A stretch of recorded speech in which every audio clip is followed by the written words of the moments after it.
Abbiamo tenuto una riunione aqui na DOE com o diretor e equipo de profissional sobre diferentes temas que nos têm pendente. DOE é um departamento crucial no desenvolvimento do país Aruba, tem o que trata da carretera, asfalto e planificação. Mirando que ainda nós mais fundos disponíveis para asfaltar, nós também temos mais projetos andando. Tem um reto sobre a capacidade na Aruba em geral, não está assim grande, pois está querendo pegar em viagem. Pero agora que nós reto na é solucionar e também continuar pues com o trabalho de asfalto rond de Aruba.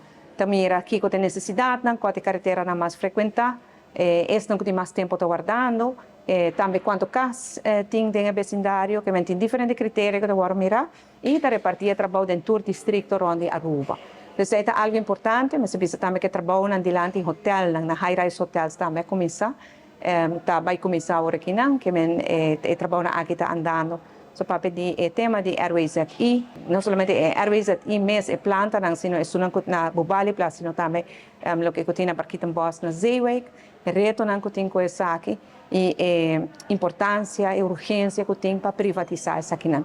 A lei está no parlamento, agora aqui não, o parlamento vai começar a tratar, a lei aqui, ojalá que pronto, por chegar a privatizar a planta aqui, e também agora em mão de uma companhia estatal, que também cai de a companhia utilities, e não se tem força e capacidade financeira para fazer inversão que a nós, como governo, não logra chegar na nossa curva. Nós chegamos a dispor de um presupuesto de 6 milhões de florins para hincar em RWZI, para invertir em G, para quitar o mal rolo, pero a pressão de CFT, nós vamos ter aqui tele, de a situação financeira do país Aruba. Para evitar isso, nós vamos privatizar a planta, e aqui com o DOE nós estamos fazendo toda a preparação.